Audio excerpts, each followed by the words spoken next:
ఎన్నికల సంఘం ఎన్ని ఇబ్బందులు పెట్టినా అధిగమించే శక్తి తమకుందని ముఖ్యమంత్రి చంద్రబాబు అన్నారు. అమరావతిలోని ప్రజావేదిక హాలులో ఉగాది వేడుకల్లో సీఎం పాల్గొన్నారు.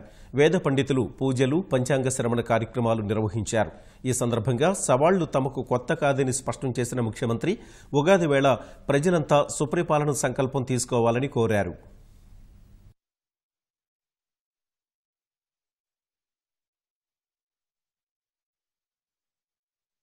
సమిష్టి బాధ్యత, భావితరాల భవిష్యత్తు కోసం, మన భవిష్యత్తు కోసం, ఆంధ్రుల భవిష్యత్తు కోసం ప్రతి ఒక్కరూ ముందుకొచ్చి అందరూ కలిసి ఈ ఎన్నికల యజ్ఞంలో భాగస్వాములు కావాలని మరొక్కసారి కోరుకుంటూ ఈ శుభ సందర్భం, ఎందుకంటే ఎన్నికలు ఇలాంటి ఫెస్టివల్స్ అన్నీ కూడా కలిసే ఉంటాయి.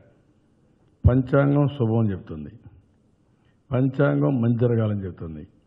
అదే సమయంలో ఎన్నికల్లో మీరు మళ్లీ ఓట్లేసి ఒక సుపరిపాలనకు నాంది పలకాలి, ప్రజాపాలనకు నాంది పలకాలి, మన భవిష్యత్తుకు నాంది పలకాలి. ఈ రెండు ఒకే విధంగా ఉంటాయి. కాబట్టి అందరూ దీన్ని ఆలోచించుకోవాల్సిందిగా మరొకసారి కోరుకుంటూ, మరొకసారి అందరికీ ఈరోజు వికారినామ సంవత్సర శుభాకాంక్షలు తెలియజేసుకుంటూ, అభినందనలు తెలియజేసుకుంటూ, మీ భవిష్యత్తు, రాష్ట్రంలో ఉండే ప్రతి ఒక్కరి భవిష్యత్తు బంగారు భవిష్యత్తు కావాలని మనస్ఫూర్తిగా ఆకాంక్షిస్తూ, దానికి మీ భవిష్యత్తు నా బాధ్యత ఎంతో ఉపయోగపడుతుంది.